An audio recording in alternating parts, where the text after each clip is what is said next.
मैं नादिया राजपूत देसी उर्दू टीवी ਤੋਂ ਜਿੱਥੇ ਜਿੱਥੇ ਸਾਡੇ ਪੰਜਾਬੀ ਭੈਣ ਭਰਾ ਵਸਦੇ ਨੇ ਖਾਸ ਤੌਰ ਤੇ ਭਾਰਤ ਪਾਕਿਸਤਾਨ ਤੇ ਕੈਨੇਡਾ ਸਾਰਿਆਂ ਨੂੰ ਮੇਰੀ ਜਾਣਬ ਤੋਂ ਸਤਿ ਸ਼੍ਰੀ ਅਕਾਲ ਖੁਸ਼ ਆਮਦੀਦ ਤੇ ਜੀ ਆਇਆਂ ਨੂੰ। ਸਭ ਤੋਂ ਪਹਿਲਾਂ ਇੱਕ ਨਜ਼ਰ ਹੈਡਲਾਈਨਸ ਤੇ। ਅਮਰੀਕਾ ਨੇ ਆਪਣੇ ਸ਼ਹਿਰੀਆਂ ਨੂੰ ਈਰਾਨ ਫੌਰੀ ਤੌਰ ਤੇ ਛੋੜਨ ਦੀ ਹਦਾਇਤ ਕਰ ਦਿੱਤੀ।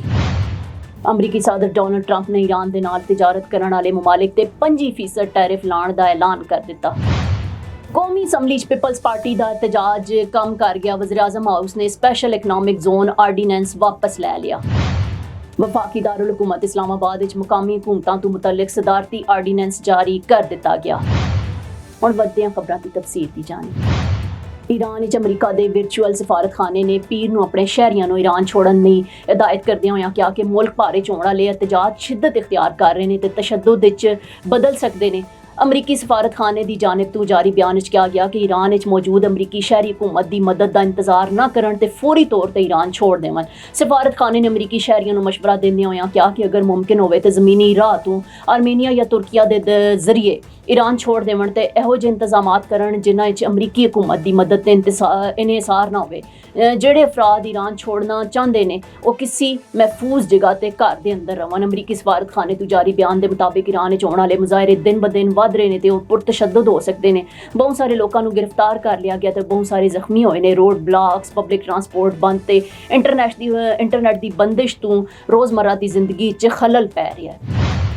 समाजी राबते की वैबसाइट ते social media platform truth social ते अपने एक पैगाम में ईरान के नाल तिजारत करने वाले ममालिक के खिलाफ सख्त एक्शन लिया ते अमरीका ने डोनल्ड ट्रंप ने अपने पैगाम में ईरान के नाल तिजारत करने वाले ममालिक ते 25% टैरिफ लाने का ऐलान करदे होया लिखिया कि इस इजाफी टैरिफ का इतलाक फौरी तौर पर होगा। उन्होंने दा मजीद कहना सी कि फैसला हतमी है, इस कोई तब्दीली नहीं होगी। गैर मुल्की खबर रसां इदारे की रिपोर्ट के मुताबिक यह फैसला इस वेले सामने आया है जब सदर ट्रंप बार बार ईरान में मुदाखलत की धमकियां दे चुके हैं तो खबरदार कर चुके हैं। उन्होंने कोल इंतहाई सख्त ऑप्शंस मौजूद ने।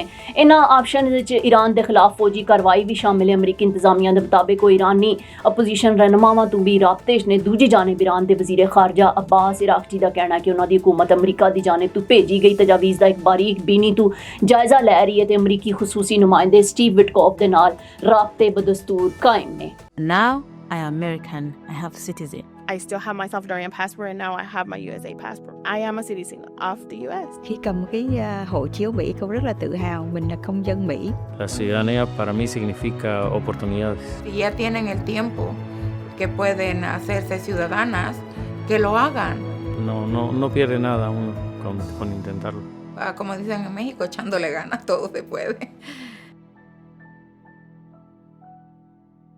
कौमी असम्बली पीपल्स पार्टी का एहतजाज कम कर गया। वज़ीर आज़म हाउस ने स्पैशल इकनॉमिक जोन आर्डीनेंस वापस लै लिया। हुकूमत ने सदर मुमलिकत के दस्तखत के बगैर स्पैशल इकनॉमिक जोन का आर्डीनेंस जारी किया सी जिसते सदर मुमलिकत ने आर्डीनेंस वापस लैण की एडवाइस दी सी। पीपल्स पार्टी ने आर्डीनेंस के इजरा ते एहतजाज ते अज कौमी असम्बली तो वाक आउट किया। कबल अजी साबिक वज़ीर आज़म ते रहनुमा PP राजा परवेज़ अशरफ का कहना है कि सदर के दस्तखत के बगैर आर्डीनेंस के पसे पर्दा नासिर नूं बेनकाब करना होगा। स्पीकर कौमी असम्बली ते विफाकी वजीर कानून सूरत हाल का फौरी नोटिस लेना चाहिए। इस तरह के रवैये हुकूमती इतिहाद दराड़ पाण दे मुतरादिफ ने। राजा परवेज़ अशरफ ने कहा कि PPP रहनुमा पार्लिमानी पार्टी कल असम्बली इजलास में शिरकत करन या ना करन दा फैसला करेगी तो पीपल्स पार्टी पार्लीमेंट के खिलाफ हर साजिश का डट के मुकाबला करेगी।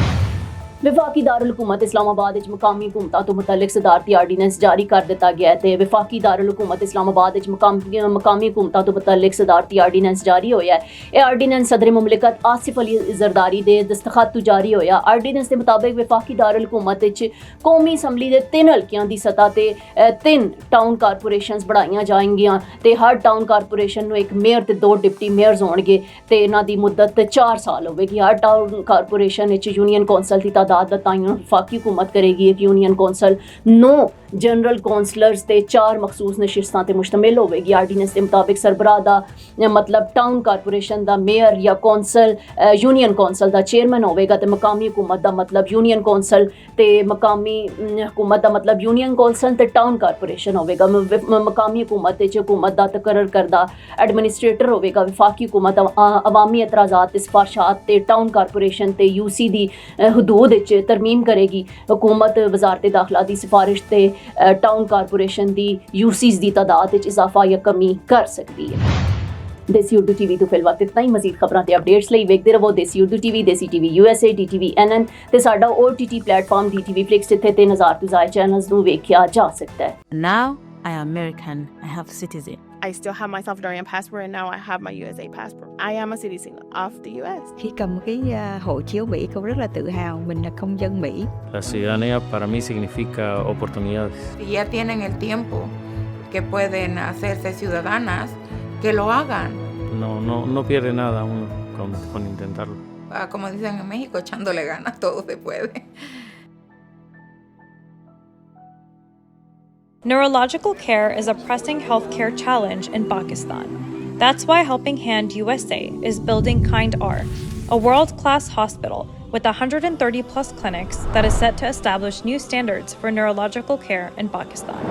As the first phase nears completion, anticipation is growing for the launch in the second half of 2025. Give zakat and sadaqah through Helping Hand USA today and join this historic endeavor to redefine future healthcare in Pakistan.